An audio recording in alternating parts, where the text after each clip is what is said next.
The cold mountain air bit into Hank Tucker's weathered skin as he stood at the edge of the frontier town, watching the setting sun paint the Wyoming horizon in magnificent shades of amber and crimson. It was 1876, and like the changing sky above, his life had been a constant blur of movement. Perpetually caught between nowhere and somewhere else, he'd never learned to put down roots or proper words of gratitude. Pulling his worn leather gloves tighter, Hank squinted toward the distant peaks. 3 days of hard riding lay ahead before he'd reach the next settlement. The bounty money in his pocket felt heavy payment for bringing in the Willard boys who'd robbed the bank in 2 counties. It wasn't much, but it would keep him fed and his horse, Thunder, in oats for another month. The wind picked up, carrying with it the smell of pine and promises. Hank adjusted his hat and turned back toward the small town of Silver Creek. Might as well get a hot meal and proper night's rest before heading out again. The saloon was alive with piano music and raucous laughter when he pushed through the swinging doors. Smoke hung thick in the air, mingling with the scents of whiskey and sweat. Hank moved toward the bar, his spurs jingling softly with each step. The barkeep nodded in acknowledgement. "Whiskey," Hank said, his voice rough from days of little use. The man slid a glass across the polished wood and Hank downed it in one swift motion. The familiar burn traced its way down his throat, providing momentary warmth against the encroaching night chill. "Another?" the barkeep asked. Hank shook his head. "Food still being served. Kitchen's open. Sarah makes a fine stew." Hank nodded, placing coins on the counter. "I'll take a bowl then. Coming right up." As he waited, Hank surveyed the room. Card games in the corner, working girls circulating among potential customers, the usual drifters and locals mixing uneasily. Nothing out of the ordinary. He'd seen this same scene play out in 100 different towns across the West. The barkeep returned with a steaming bowl. "Here you go, mister." Hank took the food without a word and moved to a small table in the corner where he could keep his back to the wall and his eyes on the door, a habit born of necessity in his line of work. The stew was indeed good, rich with chunks of meat and vegetables. As he ate, he observed a new group enter the saloon. 3 men, trail-worn and dangerous-looking. Their eyes scanned the room with predatory intensity before settling on him. Recognition flashed across the leader's face, a tall man with a jagged scar running from his left eye to his jawline. Hank continued eating, though his hand drifted closer to his revolver. These men were trouble, possibly friends of the Willards. The trio approached his table, tension building with each step. "You the one who brought in the Willard boys?" the scarred man asked, his voice low and threatening. Hank looked up, his face expressionless. "That's my business." "Well, those boys were our friends, and now you've made it our business too." Chairs scraped as patrons nearby sensed the brewing confrontation and moved away. The piano player stopped mid-tune, leaving an uneasy silence. "I don't want trouble," Hank said evenly. "Just finishing my meal before I ride out." The scarred man sneered. "Too late for that, bounty hunter." His hand moved for his gun, but Hank was faster. In one fluid motion, he flipped the table up as a shield, drew his revolver and fired. The shot echoed through the suddenly silent saloon. The scarred man staggered backward, clutching his shoulder. His companions reached for their weapons, but froze when they found themselves staring down the barrel of Hank's Colt. "Like I said," Hank repeated, his voice deadly calm, "I don't want trouble." The wounded man grimaced. "This ain't over, Tucker." "For tonight it is," Hank replied. "Take your friend and get him to a doctor." The 2 uninjured men helped their leader out of the saloon, throwing venomous glares over their shoulders. As they left, conversation slowly resumed, though many wary eyes remained fixed on Hank. The barkeep approached, looking nervously at the overturned table and spilled stew. "Sorry about the mess," Hank said, holstering his weapon. "Ain't your fault," the man replied. "Those Jackson boys been causing trouble since they rode in yesterday. I'll pay for any damage. Don't worry about it, just—" The barkeep hesitated. "Might be best if you don't stay in town tonight." "They got more friends." Hank nodded, already reaching the same conclusion. He'd planned for a bed, but Thunder was rested enough to put some miles between him and Silver Creek before making camp. He laid extra coins on the bar. "For the trouble." The barkeep pocketed them without a word, and Hank headed for the door, feeling the weight of curious stares on his back. Outside, the temperature had dropped further. Stars now punctuated the darkening sky, offering cold, distant light. At the livery stable, Hank found Thunder where he'd left him. The large black gelding nickered softly in greeting. "Change of plans, boy," Hank murmured, patting the horse's neck. "We're riding out tonight." Within minutes, he had Thunder saddled and was heading out of town, taking the northern trail. He'd planned to follow the main road, but with the Jackson boys likely to come looking for revenge, he'd be better off taking the less-traveled mountain pass. He rode for several hours until the town was far behind him, then made a small camp in a sheltered ravine. As he sat by the modest fire, drinking coffee and chewing on jerky, Hank considered his options. He'd been tracking bounties for nearly 8 years now, ever since leaving Texas after the war. It was a solitary life, but it suited him. He'd never been good with words or people. Actions were simpler, more honest. His thoughts drifted to the next settlement, Whiteridge. It was larger than Silver Creek, a growing town with a railroad stop.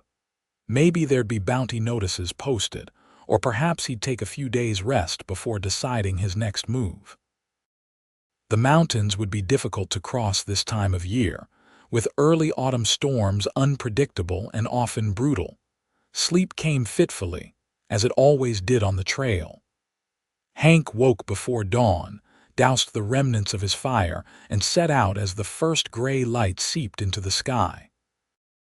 The higher elevation trail was rocky and steep in places, but Thunder was sure-footed. By midday, they'd reached a point where the path narrowed considerably, hugging the mountainside with a sharp drop to their right. The sound of displaced rocks from somewhere ahead put Hank instantly on alert. He dismounted and drew his rifle from its saddle holster, leading Thunder off the trail into a cluster of pines. Securing the horse, he moved forward cautiously, staying low and using the terrain for cover. Rounding a bend, he came upon an overturned wagon, its contents scattered across the trail. A woman was frantically trying to calm a panicked horse while keeping an eye on something further down the path. Following her gaze, Hank spotted 3 men on horseback approaching from the direction he'd been heading. The scene told its own story, travelers ambushed on the lonely mountain trail. Without hesitation, Hank positioned himself behind a large boulder and called out, "Madam, get down." The woman turned, startled by his voice, then quickly ducked behind the wagon as the riders came into view.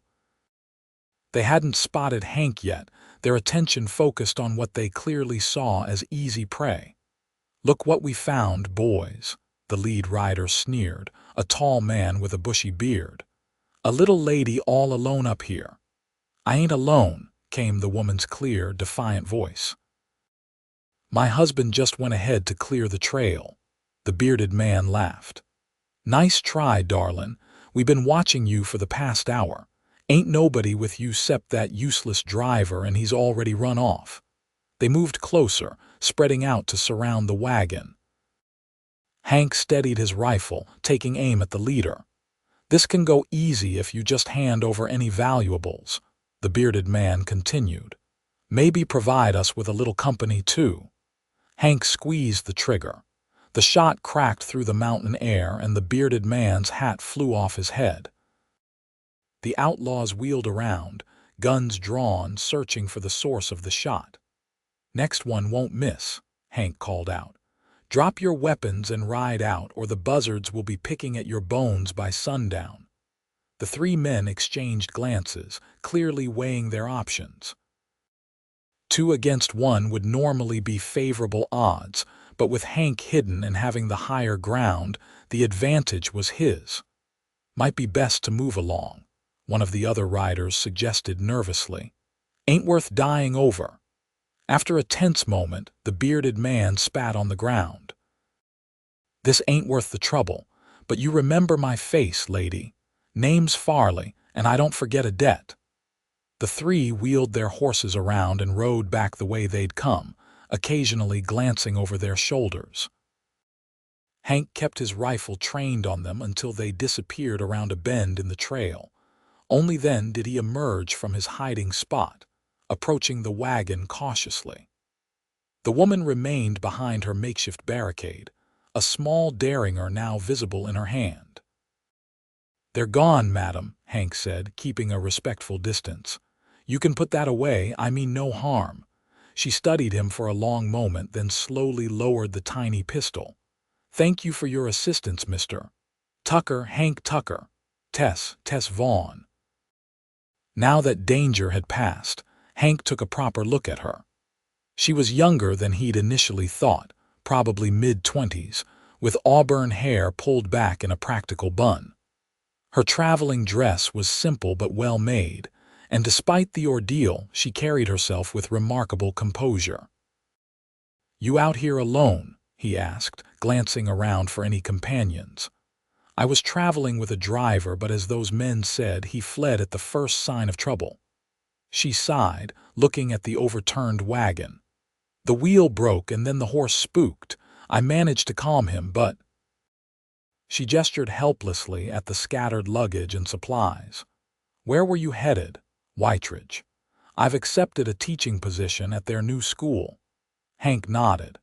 It was becoming increasingly common for Eastern women to venture west as teachers, bringing education to frontier settlements.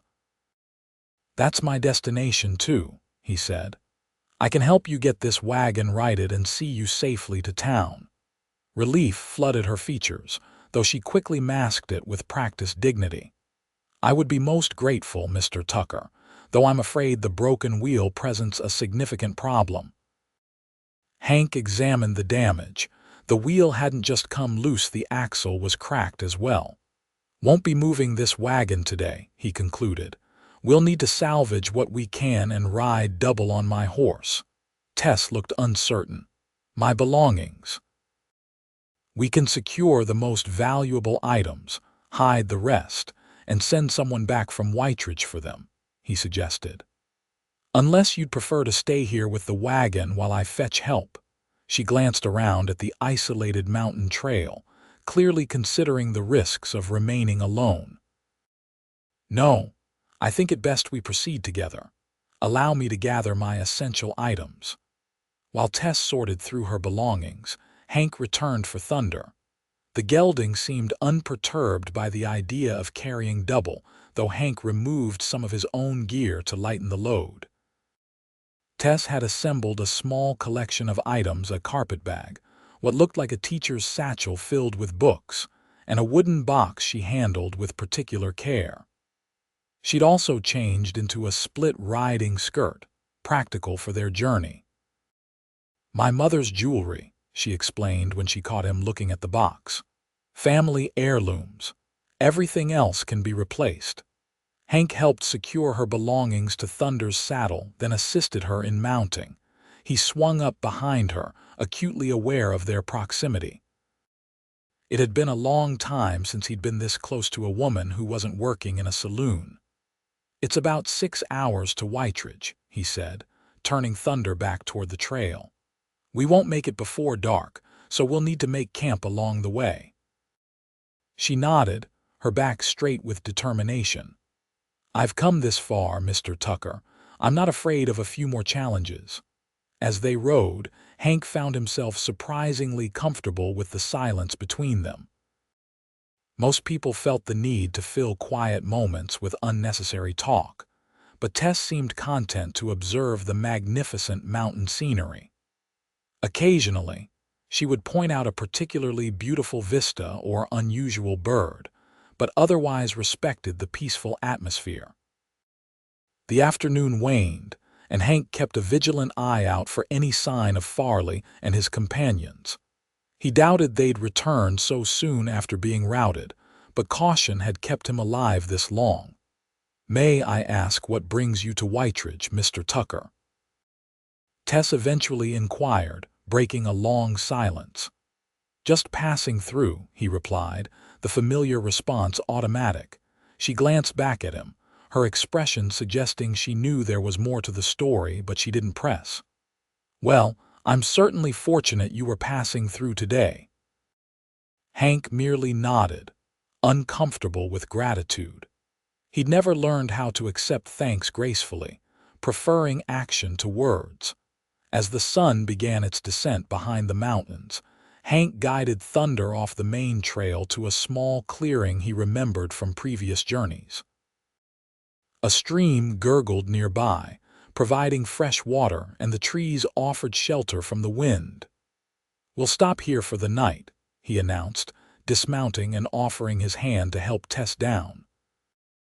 Her legs were clearly stiff from the unaccustomed riding, but she made no complaint as she stretched discreetly.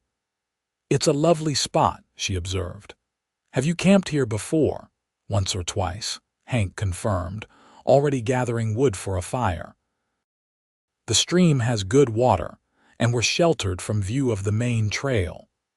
He worked efficiently, setting up a small camp while Tess unpacked some food from her salvaged provisions. She surprised him by taking charge of preparing their meal, combining her supplies with his trail rations to create something far more appetizing than his usual fare.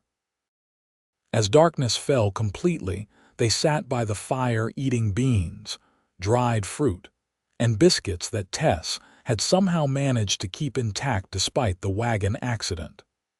The light flickered across her features, highlighting the delicate curve of her cheek and the thoughtful expression in her eyes. "You're very capable in the wilderness for a schoolteacher," Hank observed, accepting the tin cup of coffee she offered. A smile played at her lips. "My father was a surveyor. I spent much of my childhood accompanying him on expeditions. Mother despaired of ever making a proper lady of me." Her expression grew wistful. They both passed in the influenza outbreak of '73. "I'm sorry," Hank said, the words feeling inadequate. She nodded acknowledgement. "It was after their passing that I decided to take the teaching position out west. A fresh start, as they say." "Whiteridge is growing fast," he offered. "Railroad brought in lots of families. They'll be glad to have a proper teacher." "And you?" she asked, studying him over the rim of her cup.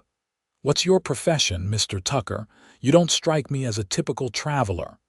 Hank hesitated. Most women reacted poorly to learning he was a bounty hunter, imagining it more violent and lawless than it typically was. "I track people," he finally said. "For the law." Understanding dawned in her eyes. "A bounty hunter," he nodded, waiting for the usual look of discomfort or fear. Instead, she surprised him with a thoughtful nod. "A necessary profession in these territories, I imagine. Law enforcement is still establishing itself in many places. It pays the bills," he said with a slight shrug, "and keeps me moving. You prefer not to stay in one place." "Never found a reason to stop," he admitted. She regarded him silently for a moment, as if seeing beyond his weathered exterior to something he kept carefully hidden. It made him uneasy, like she could read thoughts he barely acknowledged to himself. "Well, Mr. Tucker," she finally said, breaking the spell, "I'm grateful our paths crossed today. Now I believe I'll retire for the night. Tomorrow will be another long day of travel." Hank had given her his bedroll, insisting he was accustomed to sleeping with just his saddle as a pillow. As she settled near the fire, he took up position slightly farther away, his back against a tree and his rifle across his lap. "Good night, Mr. Tucker," she called softly. "Night, Miss Vaughan," he replied, his eyes already scanning the darkness beyond their small circle of firelight. Long after her breathing had settled into the rhythms of sleep, Hank remained alert. The night sounds of the forest were familiar companions: the distant hoot of an owl, the rustle of small creatures in the underbrush, the gentle murmur of the stream. His thoughts, usually empty during these solitary watches, kept returning to the sleeping woman.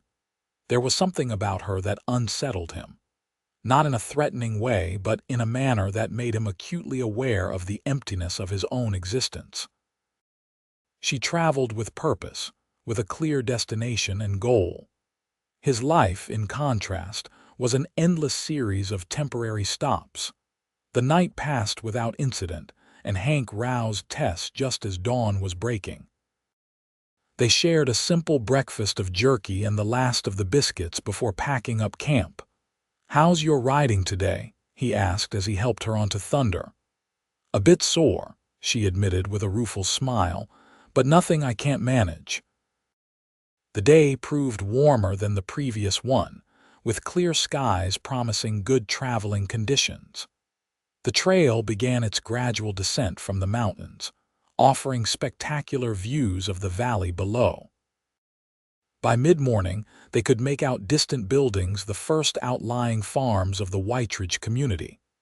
"Not much farther now," Hank observed, noting how Tess straightened at the sight. "Should reach town by early afternoon." "I confess I'm looking forward to a proper bath and bed," she said, laughing lightly. "Though I'm grateful for your wilderness hospitality, Mr. Tucker." As they continued their descent, the trail widened into a proper road. They passed farms with fields of late summer crops ready for harvest, and occasionally a farmer or field hand would look up to wave at the passing riders. The closer they got to town, the more Hank felt a familiar tension building in his shoulders. Civilization meant complications. Whiteridge came into full view as they crested a small rise. It was larger than Hank remembered from his last visit several years ago. The railroad had clearly brought prosperity, with new buildings visible on the outskirts and the main street bustling with activity. "It's larger than I expected," Tess remarked, leaning forward slightly to take in the sight. "Railroad changed things," Hank replied. "Town's grown considerably since I was last here." They rode down the main street, drawing curious glances from townspeople. A man and woman sharing a horse was an unusual sight, especially when the woman was clearly a newcomer of respectable appearance. "The school board arranged lodging for me at Mrs. Holloway's boarding house," Tess informed him. "It should be near the church, according to the letter I received." Hank nodded, recalling the location. "I know it. White house with blue trim, if I remember right." They found the boarding house easily enough, a well-maintained two-story building with a small garden out front. A plump, gray-haired woman was sweeping the porch when they arrived, and she looked up with surprise as Hank helped Tess dismount. "Mrs. Holloway?" Tess inquired, smoothing her rumpled traveling clothes. "Yes, indeed," the woman confirmed, setting aside her broom. "And you must be Miss Vaughan, our new schoolteacher. We expected you yesterday." "I'm afraid I encountered some difficulties on the mountain pass," Tess explained. "Mr. Tucker here came to my rescue when outlaws accosted me and my wagon overturned." Mrs. Holloway's eyes widened, darting between Tess and Hank. "Goodness gracious! Are you harmed, child?" "Not at all, thanks to Mr. Tucker's timely intervention. However, my belongings remain with the damaged wagon. Is there someone who might be able to retrieve them?" "Of course, dear. I'll have my son and his friends ride out tomorrow." Mrs. Holloway's attention turned to Hank, her expression a mixture of gratitude and assessment. "We're much obliged for your assistance, sir. Any friend of Miss Vaughan's is welcome here." "Just passing through, madam," Hank replied, uncomfortable with the attention. "Miss Vaughan needed help, that's all." Tess turned to him, extending her hand. "I cannot thank you enough, Mr. Tucker. You saved more than just my possessions yesterday." Hank awkwardly took her offered hand, releasing it quickly. "Anyone would have done the same." "I rather doubt that," she replied with a knowing smile.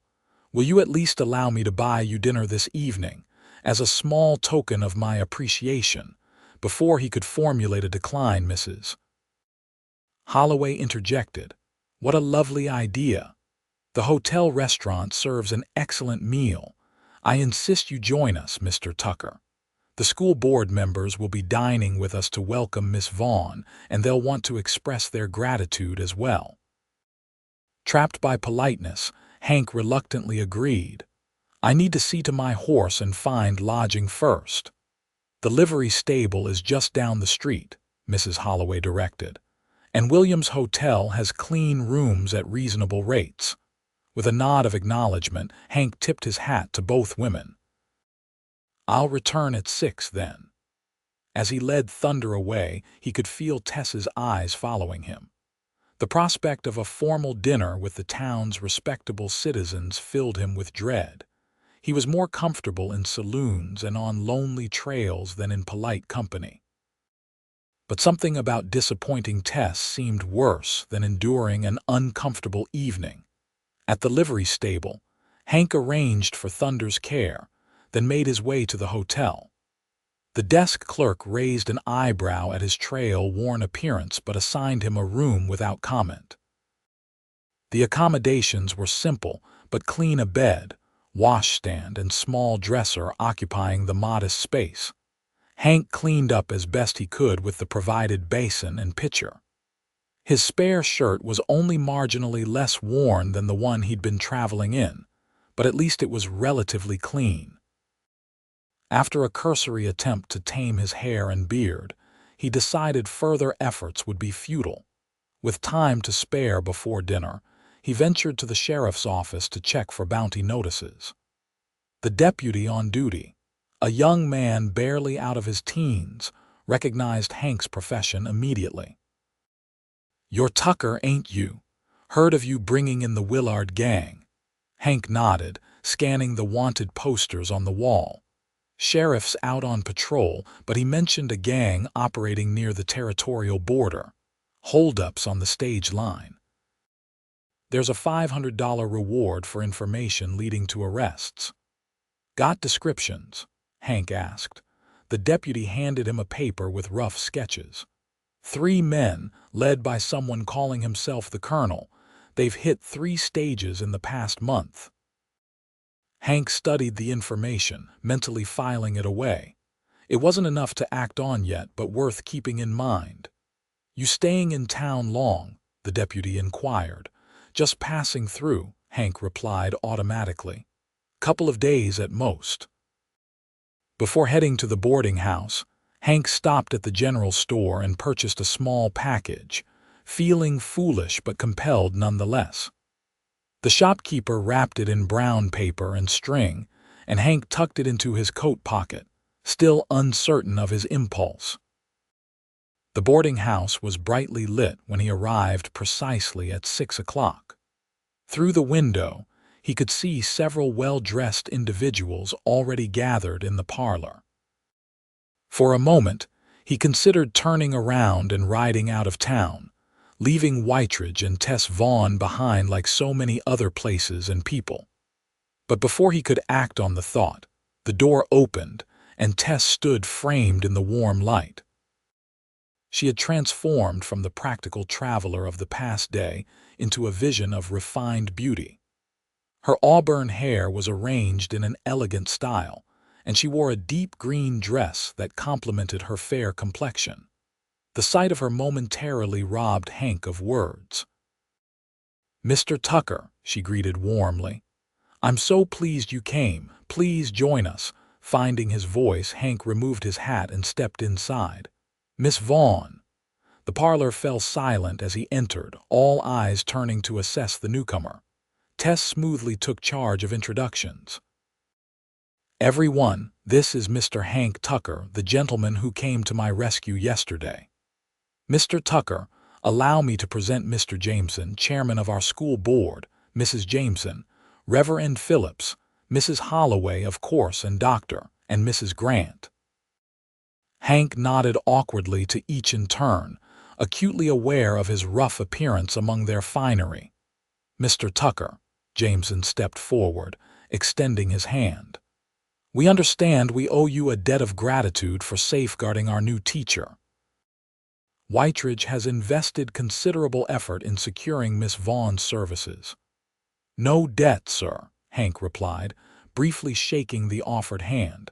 "Just happened to be in the right place." "Nonetheless, we are grateful," Mrs. Jameson added with a polite smile that didn't quite reach her eyes. Her gaze took in his worn attire and weathered appearance with barely concealed disapproval. Mrs. Holloway saved him from further awkwardness by announcing that dinner was served. They moved to the dining room, where a table had been elegantly set. Hank found himself seated beside Tess, with Reverend Phillips on his other side. The meal was indeed excellent roast beef with all the accompaniments, fresh bread, and apple pie for dessert. The conversation flowed around Hank, primarily focused on the school and Tess's plans for educating the children of Whiteridge. He contributed little, concentrating instead on remembering which fork to use for each course and avoiding spilling anything on the pristine tablecloth. "And what brings you to our town, Mr. Tucker?" Dr. Grant inquired during a lull in the conversation. "Are you in trade?" Before Hank could formulate a suitably vague response, Jameson interjected. "Tucker's a bounty hunter, isn't he? Name sounded familiar when Miss Vaughan mentioned it. Brought in those bandits from up near Fort Laramie last year." An uncomfortable silence descended on the table.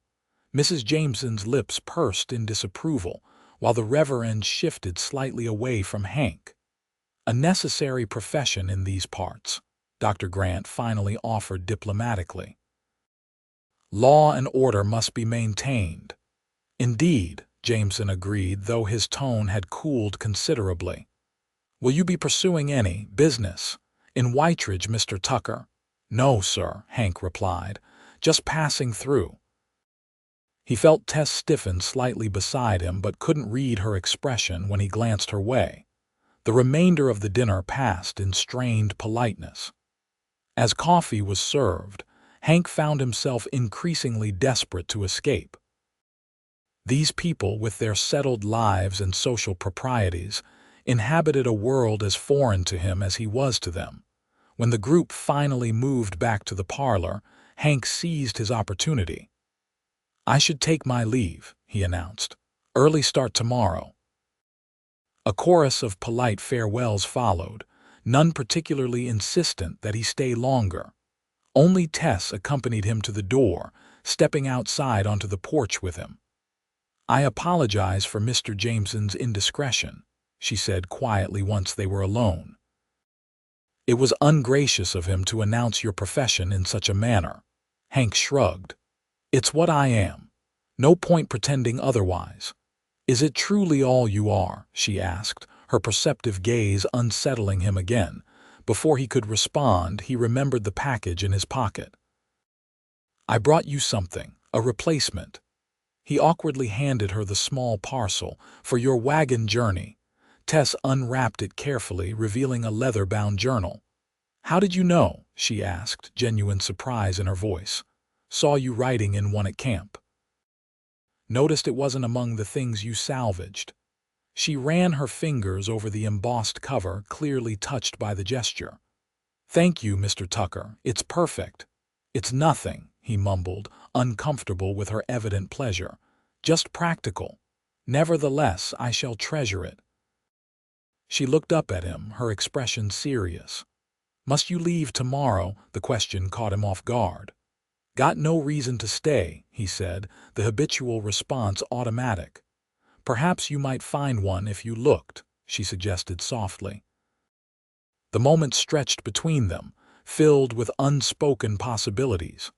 Hank felt a strange tightness in his chest, an unfamiliar yearning for something he couldn't name. "Good night, Miss Vaughan," he finally said, settling his hat back on his head and stepping away from the warmth of her presence. "Good night, Mr. Tucker," she replied, "and thank you for everything." He nodded awkwardly and turned away, striding quickly down the street toward the hotel. Behind him, the boarding house door closed with a quiet finality.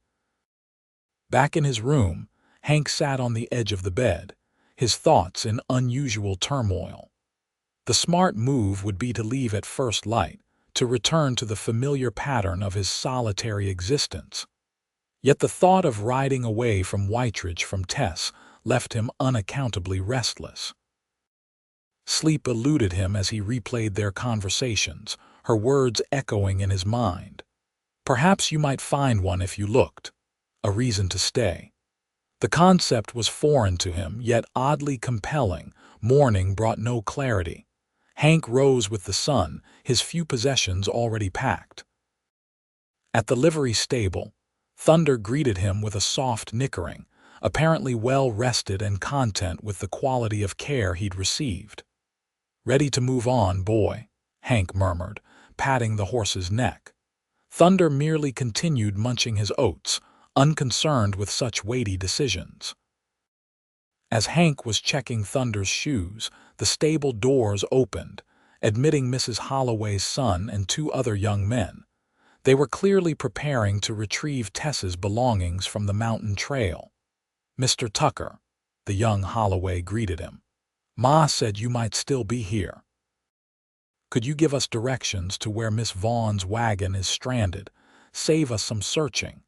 Hank hesitated, then made a sudden decision. "I'll do better than that. I'll show you the way." The surprise on their faces mirrored his own internal reaction to his words. "Don't you need to be moving on?" young Holloway asked. "It can wait a day," Hank replied, already beginning to saddle Thunder. "The trail can be tricky if you don't know it."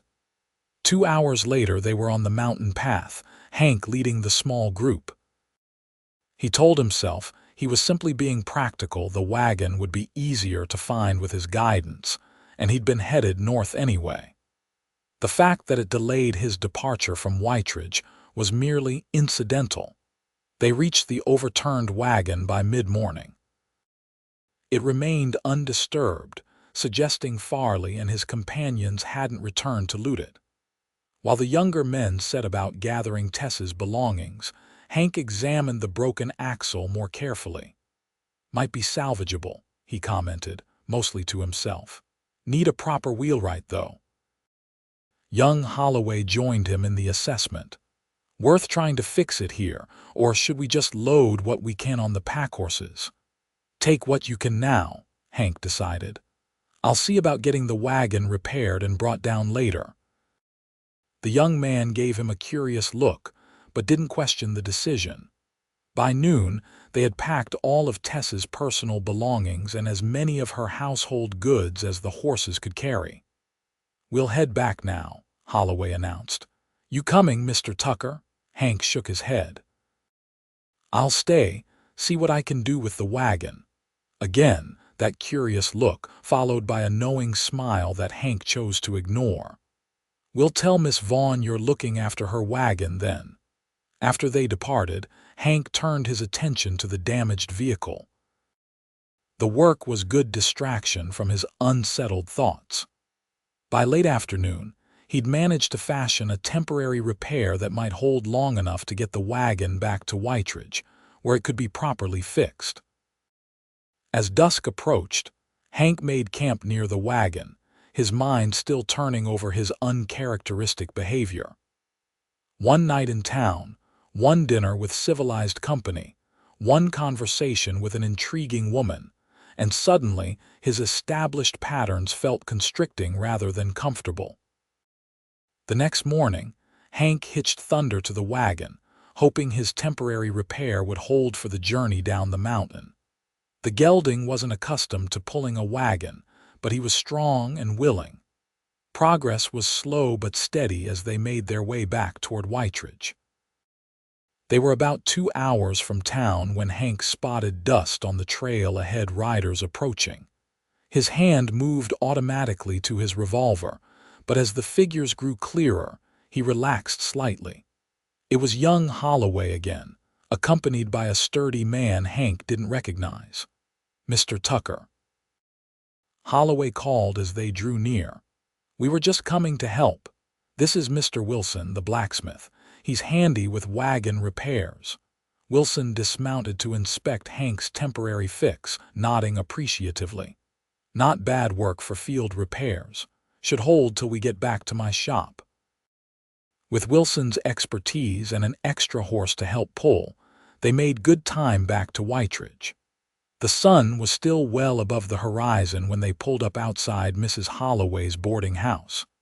Tess emerged immediately, her face lighting up at the sight of the rescued wagon. She wore a simple blue dress, her hair loosely braided, and somehow looked even more appealing than she had in her dinner finery. "Mr. Tucker, you saved my wagon as well," she exclaimed, hurrying down the steps. Hank shrugged, suddenly self-conscious. It needed fixing. Made sense to bring it back. "He did a fine job with the temporary repair, Miss Vaughan," Wilson commented. "I'll get it properly fixed up at my shop by tomorrow." As Wilson and Holloway began unloading the remaining items from the wagon, Tess approached Hank, who remained mounted on Thunder. "I thought you would be miles away by now," she said softly. "So did I," he admitted. A smile curved her lips. "I'm glad you're not. Mrs. Holloway is preparing supper and there's more than enough. Would you join us? A much smaller affair than last night, I promise." The invitation was tempting, but Hank felt the need for space to sort through his conflicting impulses. "Thank you, but I should see to Thunder. He's had a long day." Disappointment flickered across her features before she composed herself. "Of course. Another time, perhaps." Hank nodded, unable to commit even to that small promise. With a tip of his hat, he turned Thunder toward the livery stable, feeling her gaze on his back as he rode away. The next few days established an unexpected pattern. Each morning, Hank would wake determined to ride out, to return to his familiar nomadic existence. Yet each day, he found a reason to delay. Thunder needed more rest. He should wait for the sheriff to return to discuss the stage robberies. The weather looked threatening. Excuses, all of them. The truth was, he found himself inventing reasons to cross paths with Tess. He watched from a distance as she began her teaching duties, the town's children flocking to the schoolhouse with mixed expressions of curiosity and reluctance. He observed her shopping at the general store, chatting easily with townspeople who had quickly warmed to her friendly demeanor. Occasionally, their paths would intersect directly. She never pressed him about his extended stay, but her eyes held knowing warmth when she greeted him. They'd exchange brief pleasantries, comments about the weather, the town, innocuous topics that nevertheless left Hank feeling oddly energized. On the 5th day, as Hank was purchasing supplies at the general store, still maintaining the pretense that he would leave soon, the sheriff finally returned to town. Their paths crossed outside the store, the lawman immediately recognizing Hank. "Tucker, heard you were in town. Any trouble following you?" Hank shook his head. "Just passing through, Sheriff Ellis." Ellis snorted. "For 5 days, that's some slow passing." His expression grew more serious. "My deputy mentioned you asked about the stage robberies. Just curious." "Well, I've got more than curiosity now. Stage was hit again yesterday, just 15 miles north. Driver recognized one of the bandits from a previous job, fellow named Farley." Hank's attention sharpened. "Tall man, bushy beard. That's him. You know him. Ran into him on the mountain trail. He and 2 others were harassing a traveler." Ellis nodded thoughtfully. "That fits. There's 3 of them working together. You interested in helping bring them in? Reward's been increased to 800. Hank considered the offer. Under normal circumstances, he wouldn't hesitate to take on such a job. But something held him back, a reluctance to leave Whiteridge, to leave Tess, that surprised him with its intensity. "Need to think on it," he finally replied. "Where can I find you if I decide to help?" "I'll be at my office," Ellis said, "but don't think too long. These boys are getting bolder with each robbery." As the sheriff walked away, Hank stood motionless, weighing his options. The bounty was good, and pursuing Farley would give him a legitimate purpose, something more respectable than his vague, passing-through status that was becoming increasingly difficult to maintain. Yet the thought of riding out filled him with an unfamiliar reluctance. For the first time in years, he found himself drawn to stay rather than to leave. His introspection was interrupted by the sound of the school bell ringing, signaling the end of the day's lessons. Without conscious decision, his feet carried him toward the schoolhouse. He arrived just as the children were streaming out, their young voices filling the air with excited chatter now that they were released from their studies. Tess stood in the doorway, bidding each child farewell, offering encouragement to one, a gentle reprimand to another. She hadn't noticed him yet, and Hank took the opportunity to observe her unguarded. She looked tired but content, her face animated as she interacted with her students. The last child departed, and Tess turned to go back inside when she finally spotted him. Surprise, then pleasure spread across her features. "Mr. Tucker, this is an unexpected visit." Hank removed his hat, suddenly unsure why he'd come. "Just passing by," he said lamely. Her smile suggested she didn't believe him for a moment. "Well, since you're here, perhaps you might help me carry these books back to the boarding house. They're heavier than they look." Relieved at the practical request, Hank nodded and followed her inside. The schoolroom was simple but cheerful, with rows of desks facing a larger teacher's desk. Maps and alphabet charts adorned the walls, and a small shelf held a collection of books. "How are you finding teaching here?" he asked as he gathered the stack of books she indicated. "Rewarding, if somewhat challenging," she replied, collecting her own belongings. Many of the children have had minimal formal education before now, but they're eager to learn, and that's half the battle. They walked together toward the boarding house, Tess inquiring about his day with such genuine interest that Hank found himself sharing more than he intended. He mentioned his conversation with the sheriff, the opportunity to pursue Farley's gang. "Are you going to accept?" she asked, her tone carefully neutral. "Haven't decided," he admitted. "It's good money." They reached the boarding house and Tess invited him in for tea. To his own surprise, Hank accepted. Mrs. Holloway's eyebrows rose slightly at his presence, but she welcomed him cordially enough. In the parlor, as they waited for the tea, Tess returned to their discussion. "May I ask why you became a bounty hunter, Mr. Tucker?" The question was direct but not judgmental.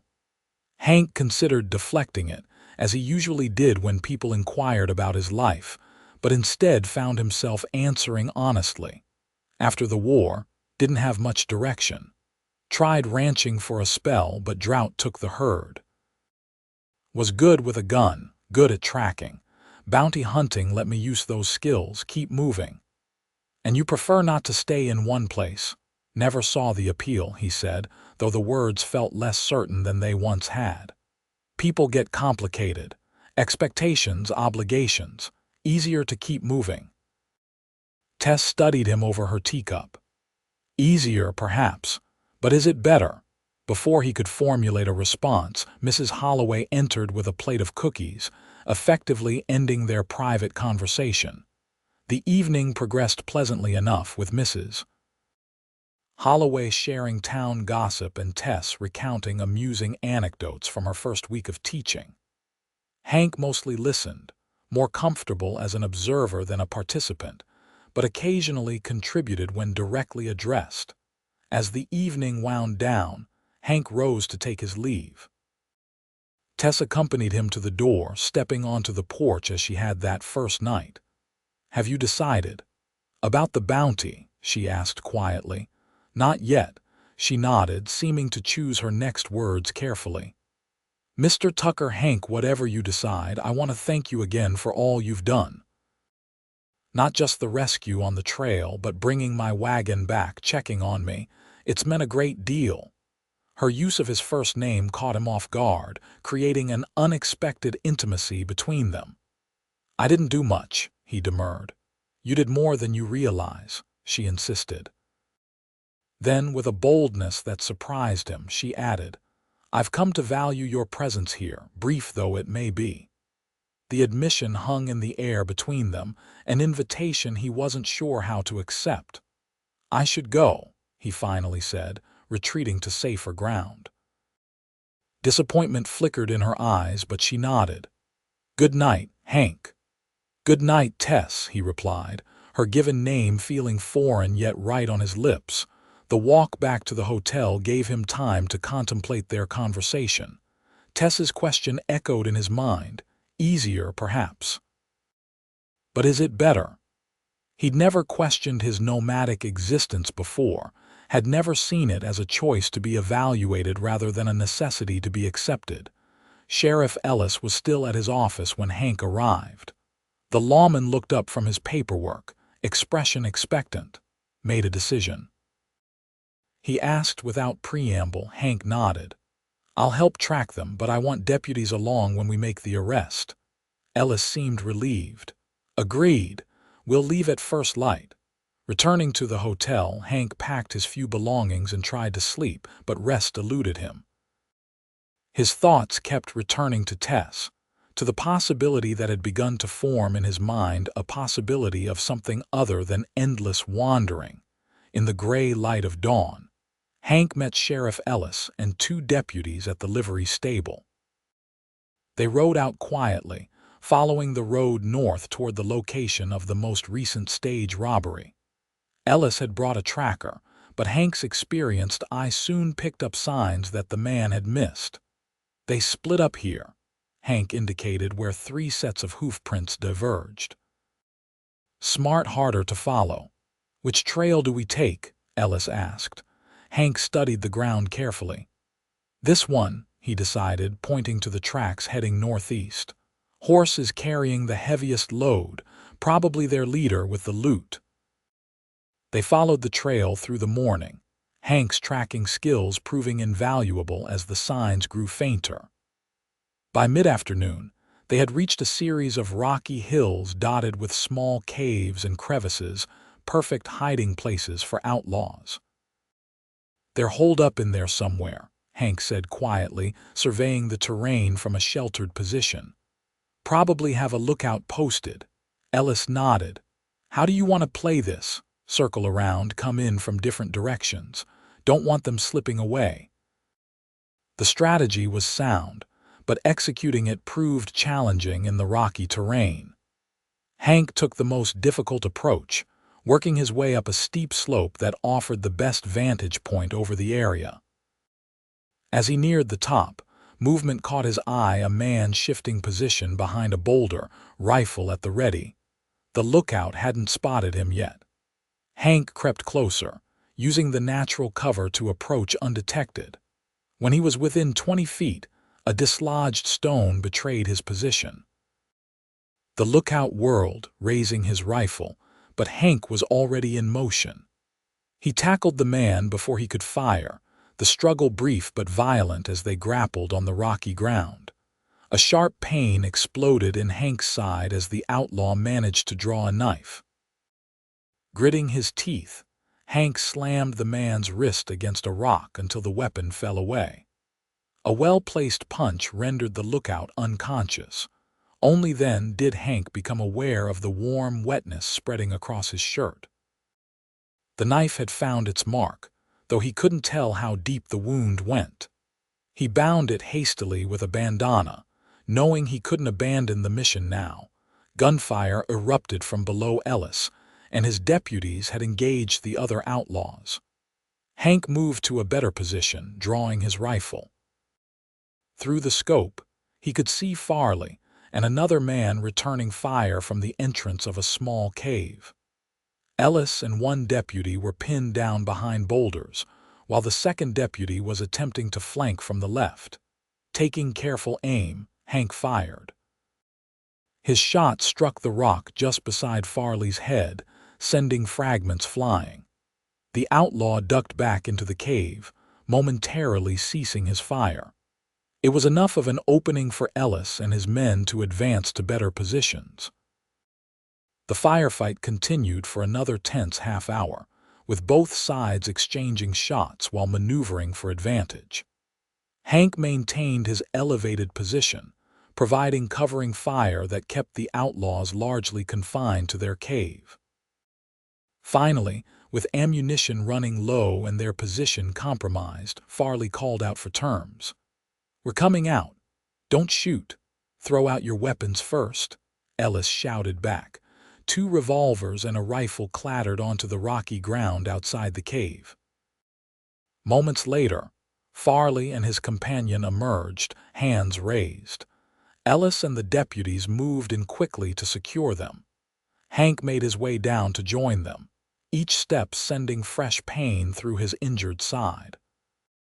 By the time he reached the group, his bandana was soaked through and a lightheadedness had begun to set in. "Good work, Tucker," Ellis began, then noticed Hank's condition. "You're hit." "It's nothing," Hank insisted, though the world had begun to tilt alarmingly.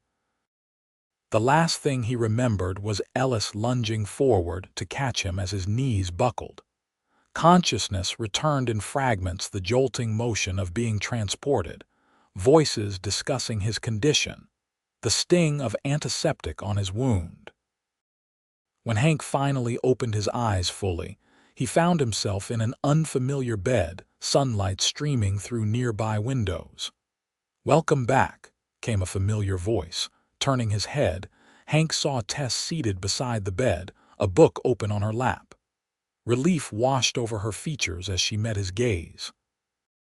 "Where am I?" he asked, his throat dry.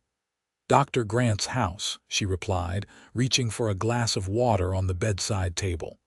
"He has a small infirmary here for patients who need monitoring. How do you feel?" Hank attempted to sit up, only to be halted by a sharp pain in his side. "Like I've been stabbed," he said dryly. A smile tugged at her lips. "Accurate assessment. The knife missed anything vital, but you lost a fair amount of blood. The doctor says you're lucky." Memory returned more fully, the fight with the lookout, the standoff at the cave. Farley. In jail, along with his accomplices. Sheriff Ellis returned yesterday with all 3 in custody. He said you were instrumental in their capture. "Yesterday," Hank frowned. "How long have I been here?" 2 days, Tess informed him.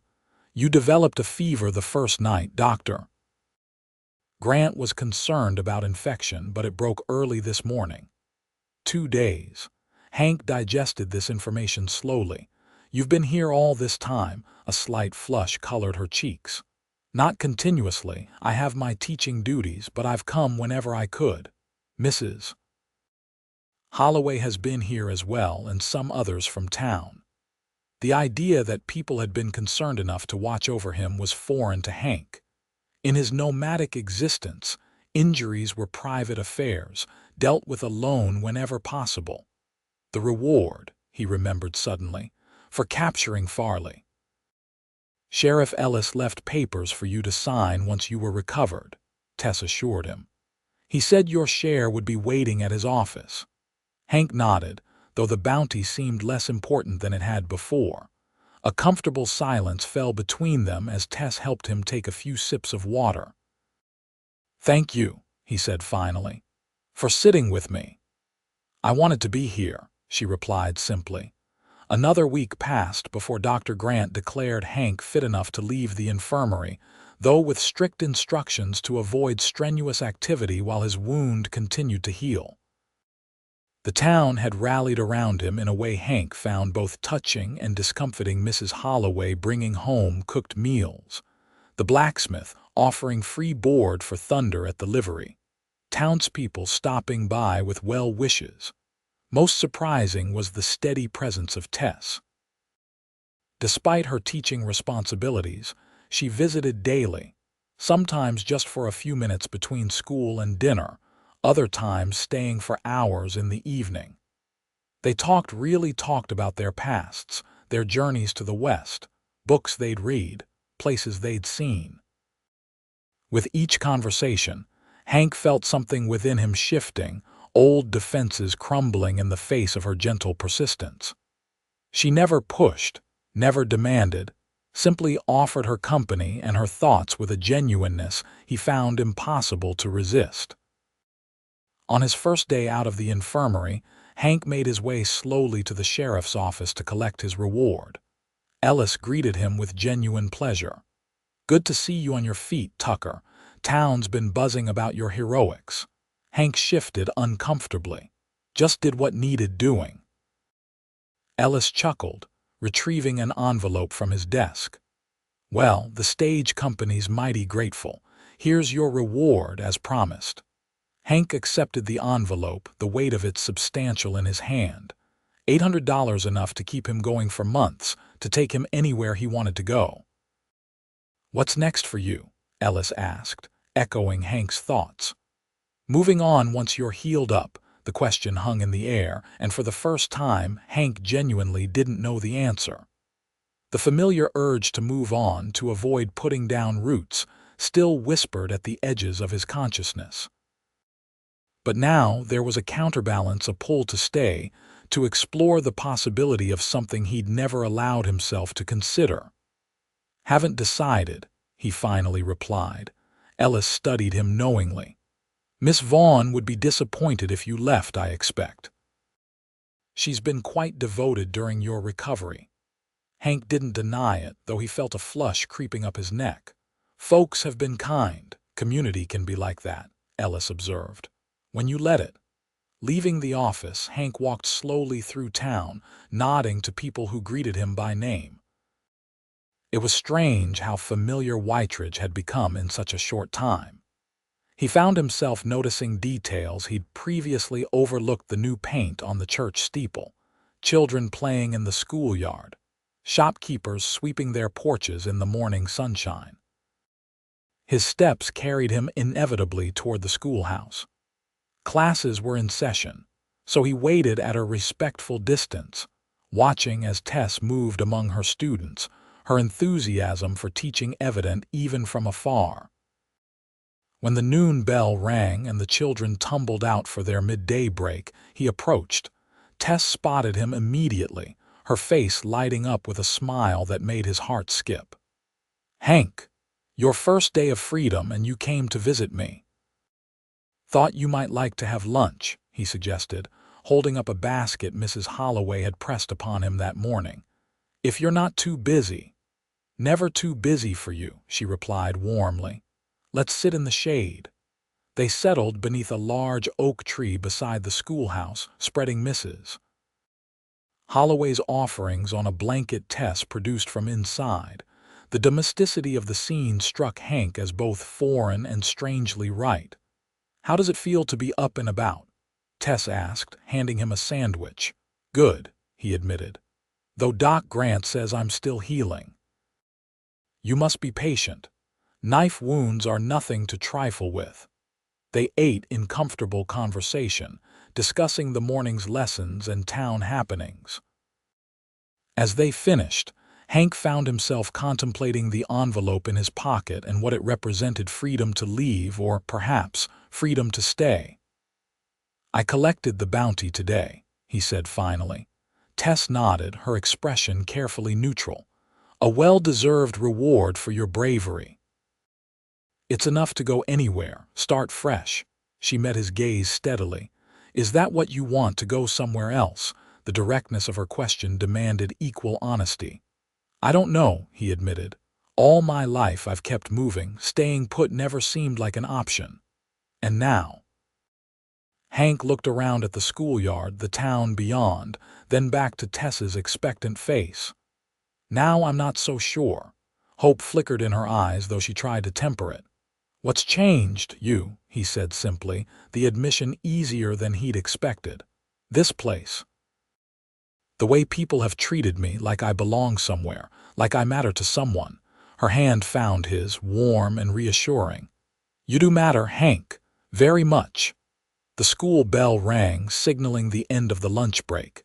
Tess squeezed his hand before releasing it, rising reluctantly. "I have to get back to the children." "I understand," Hank said, gathering the remains of their lunch.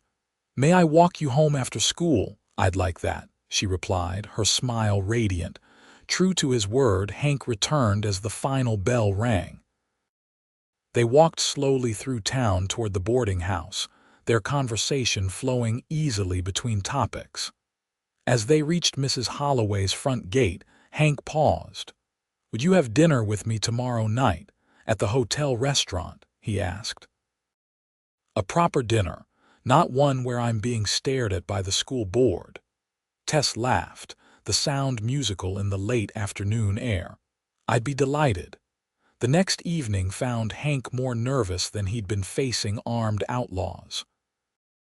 He'd purchased a new shirt for the occasion, and had even submitted to a proper haircut and beard trim at the town barber. The hotel restaurant was the finest establishment in Whiteridge, though modest by city standards. When Tess arrived, looking radiant in a deep blue dress he hadn't seen before, Hank momentarily forgot how to breathe. She seemed equally appreciative of his efforts to improve his appearance. "You look very handsome, Hank," she said as he held her chair. "And you're beautiful," he replied, the words inadequate to express how truly stunning he found her. The dinner was everything their previous formal meal had not been: relaxed, genuine, filled with conversation that ranged from serious to lighthearted. Tess spoke of her hopes for the school, while Hank shared stories from his travels that he'd never told anyone before. Over dessert, Hank found himself at a crossroads. The question of his future, their future, possibly hung unspoken between them. "I've been thinking," he began hesitantly, "about what comes next." Tess set down her fork, giving him her full attention. "And what have you decided?" "Sheriff Ellis mentioned he could use a deputy, someone who knows tracking, can handle himself in difficult situations." He paused, gauging her reaction. "It wouldn't be as profitable as bounty hunting, but it would be steadier, more respectable." Hope bloomed across her features. "Are you considering it?" "More than considering," he admitted. "I've already spoken to him about the possibility." "Hank, that's wonderful." "It would mean staying in Whiteridge," he continued, his heart pounding uncomfortably in his chest. "Putting down roots for the first time in my life." "And is that what you want?" she asked, the question an echo of their previous conversation, but with deeper implications now. "I think it is," he said slowly, "but there's something else I need to know first." "What's that, if I stay?" He hesitated, gathering his courage. "Would I be staying for a chance with you, Tess?" "Because these past weeks, getting to know you, being around you, it's changed something in me, made me want things I never thought I could have." Tears welled in her eyes, but her smile was radiant. "Oh, Hank, yes, that's what I want too." Relief and joy flooded through him. Without thinking, he reached across the table to take her hand, squeezing it gently. "I'm not good with words, never have been, but I want to try with you." "You're better with words than you think," she assured him, her fingers intertwining with his, "and we have time for you to practice." The weeks that followed saw Hank settling into a new life with a sense of wonder and occasional trepidation. He accepted the deputy position, moving from the hotel to a small house near the sheriff's office. The work suited him. His tracking skills and experience with outlaws proved valuable, while the stability of a permanent position allowed him to develop relationships within the community. His relationship with Tess blossomed under the approving eyes of the townspeople. They took evening walks together, attended church socials, and spent quiet afternoons reading on her boarding house porch. Mrs. Holloway, acting as a self-appointed chaperone, maintained propriety while clearly delighting in their courtship. Autumn painted the surrounding hills in brilliant hues of red and gold as Whiteridge prepared for harvest celebrations. The town planned a festival with dancing, food, and community competitions. As the day approached, Hank found himself increasingly introspective, considering how completely his life had transformed in just a few months. The night before the festival, he and Tess walked along the creek that gave the town its name, the water reflecting the sunset in shimmering ribbons of color. "Penny for your thoughts," Tess said, noting his unusual quietness. "Just thinking about how different things are now," he replied.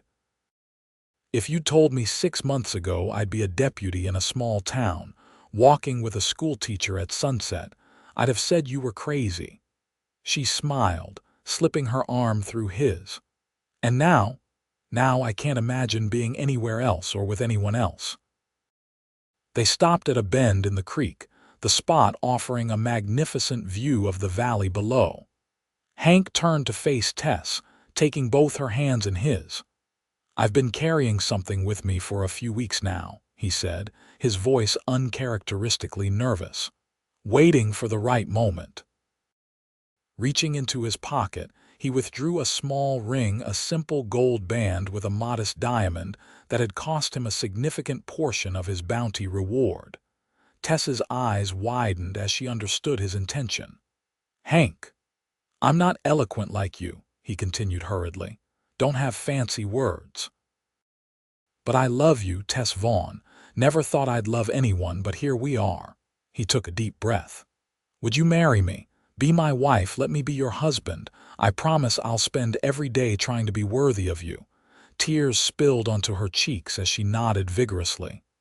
"Yes, Hank. Yes, I'll marry you." His hands trembled slightly as he slipped the ring onto her finger. It fit perfectly, glinting in the fading sunlight. "Thank you," he whispered, drawing her close. "For everything. For showing me how to stop running, how to stay, how to love." "You don't need to thank me, Hank," she murmured against his chest. "You already did." He pulled back slightly, puzzled. "What do you mean?" Her eyes shone with emotion as she looked up at him. "Every time you chose to stay another day, every time you shared something of yourself with me, every time you protected this town, protected me. Those were your thanks, written in actions rather than words." Understanding dawned, a profound realization that the gratitude he'd always struggled to express had been conveyed through his deeds all along. "I never thought of it that way." "That's who you are, Hank Tucker," she said, reaching up to touch his face tenderly. "A man whose actions speak louder than any words could." As the sun disappeared behind the mountains, casting long shadows across the valley, Hank kissed his future wife with all the emotion he'd once kept carefully guarded. In her arms, he found the home he'd never known. He was searching for a place where he was understood, accepted, and loved, not despite his taciturn nature, but because of the steadfast heart that beat beneath it. The harvest festival the next day became an impromptu engagement celebration, as word of their betrothal spread through the small community. Townspeople offered congratulations, women sought out Tess to admire her ring, and men slapped Hank's back with knowing grins. For once, he didn't mind being the center of attention, finding unexpected joy in the community's genuine pleasure at their happiness. Winter came to Whiteridge with a gentleness that belied the harsh season. Snow blanketed the surrounding mountains but rarely accumulated heavily in town. Hank and Tess were married 2 days before Christmas in the town's small church, decorated festively with pine boughs and red ribbons. The entire community attended, the building packed to capacity as they exchanged vows. Sheriff Ellis stood as Hank's best man, while Mrs. Holloway, who had become like a mother to Tess, gave the bride away.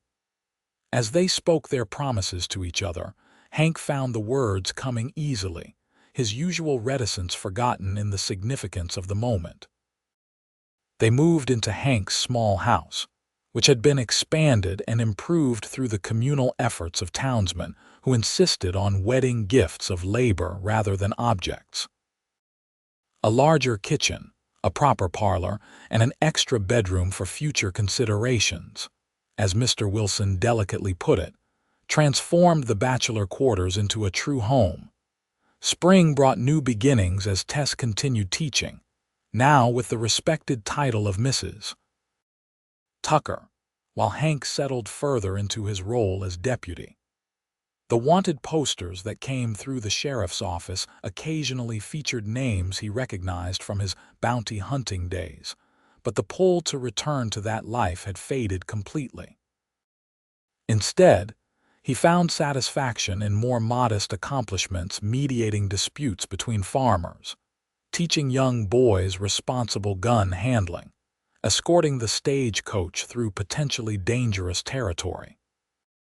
His reputation for fairness and quiet competence earned him the town's respect, while his evident devotion to Tess endeared him to even the most skeptical matrons. On their first wedding anniversary, Hank surprised Tess with a special dinner at their home, having secretly taken cooking lessons from Mrs. Holloway. The meal was simple, but prepared with such care that Tess's eyes shimmered with tears when she realized he had made it himself. "I never thought I could be this happy," she confessed as they sat together afterward watching the fire. "When I came west, I hoped for purpose, for a meaningful life. I never expected to find such complete joy." Hank drew her closer, breathing in the lavender scent of her hair. "I was running from everything. You taught me how to stay." "We have an announcement to make at Sunday dinner tomorrow," Tess said after a comfortable silence. "Mrs. Holloway has been pestering me about why I've been looking pale in the mornings." It took Hank a moment to understand her meaning. When realization dawned, he stared at her in wonderment. "Are you saying?" Her smile was radiant as she nodded. "The doctor confirmed it yesterday. We're going to have a baby, Hank, in about 7 months." Joy unlike anything he'd ever known surged through him. Words failed entirely as he pulled her into his arms, his emotions too overwhelming for speech. Tess understood, as she always did, reading in his embrace and the tears he couldn't quite hold back everything he couldn't say. "I know," she whispered, holding him just as tightly. "I feel the same way." The seasons turned, bringing changes both to Whiteridge and to the Tuckers. The railroad expanded its operations, bringing more commerce and new settlers. The school grew large enough to require an assistant teacher, allowing Tess to reduce her hours as her pregnancy progressed. Hank was promoted to senior deputy when Ellis began considering retirement. Their daughter, Emma Rose Tucker, arrived on a crisp autumn day, with her mother's auburn hair and her father's serious gray eyes. From the moment Hank first held her tiny form, a fierce protectiveness mingled with a tenderness he'd never imagined himself capable of feeling. "She's perfect," he whispered, watching in awe as tiny fingers wrapped around his much larger one.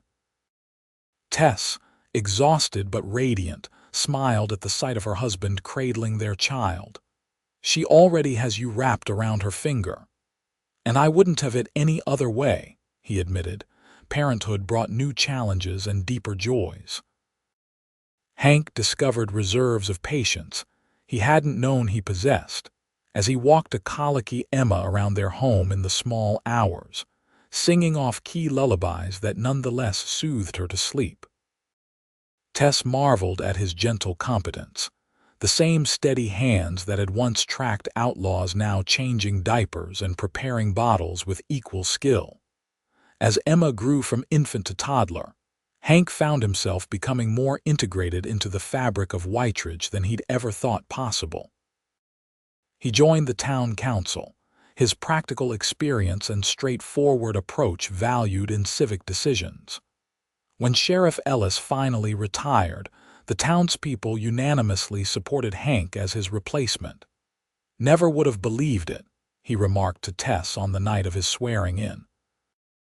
"From drifter to sheriff in 5 years." "I believed it," she replied, straightening his new badge with pride. "I saw the man you truly were from the beginning." Life continued to unfold in ways Hank could never have predicted during his solitary years. Emma was joined by a brother, Samuel Hank Tucker, 2 years later. The children thrived in the stable, loving home their parents had created, Tess's natural gift for teaching complemented by Hank's practical wisdom and quiet strength. On their 10th wedding anniversary, the town organized a surprise celebration, gathering at the expanded schoolhouse for a communal dinner and dance in their honor. Standing with Tess as Mayor Jameson offered a toast to Whiteridge's finest couple, Hank was overwhelmed by the journey that had brought him here. "Speech," someone called, and others took up the cry. "Speech, Sheriff Tucker." Hank, still uncomfortable with public speaking despite years of practice, looked to Tess for support. She squeezed his hand encouragingly, her eyes conveying the same message she'd given him a decade earlier. "You already did." Taking a deep breath, he addressed the gathering of friends and neighbors who had become his extended family. "I'm not one for fancy words," he began, his voice steady despite his nerves. "Most of you know that by now." Gentle laughter rippled through the crowd, acknowledging his well-known taciturnity. "10 years ago I was just passing through," he continued. "Had no intention of stopping, let alone staying. Thought I wasn't made for putting down roots." He looked at Tess, drawing strength from her proud smile. "Then I met a schoolteacher who needed help on a mountain trail, and everything changed." He gestured to the community gathered before him. "You all gave me something I never had before, a place to belong, a purpose beyond just surviving, a home." His voice grew husky with emotion as he looked at his wife and children. "And a family that means everything to me." Raising his glass, he concluded simply, "So thank you, all of you, for seeing something in me worth keeping around." The applause was heartfelt, many eyes damp as glasses were raised in response. As the music began and couples took to the floor, Hank drew Tess into his arms for a dance. "Not bad for a man who claims he's not good with words," she teased gently. "Had a good teacher," he replied, holding her close as they swayed to the music. "Still learning every day." "We both are," she assured him. "That's what makes it an adventure." As they danced, surrounded by the community that had embraced them, Hank reflected on the incredible journey from the solitary bounty hunter who couldn't accept gratitude to the man he'd become: husband, father, sheriff, community leader. All because one brave woman had seen beyond his gruff exterior to the heart yearning for connection beneath. "I love you, Tess Tucker," he murmured against her hair. "Thank you for teaching me how to stay." She looked up at him, the same spark in her eyes that had captivated him a decade earlier. "And I love you, Hank Tucker. Thank you for choosing every day to be exactly who you are, a man whose actions have always spoken louder than words." As the music played on, and their children darted laughing between dancing couples, Hank held his wife close, profoundly grateful for the twist of fate that had placed him on that mountain trail at precisely the right moment. In seeking to save her, he had ultimately saved himself, finding in her arms the home he'd never known he was searching for, and learning, at last, that gratitude could be expressed in countless ways beyond the words that had always failed him.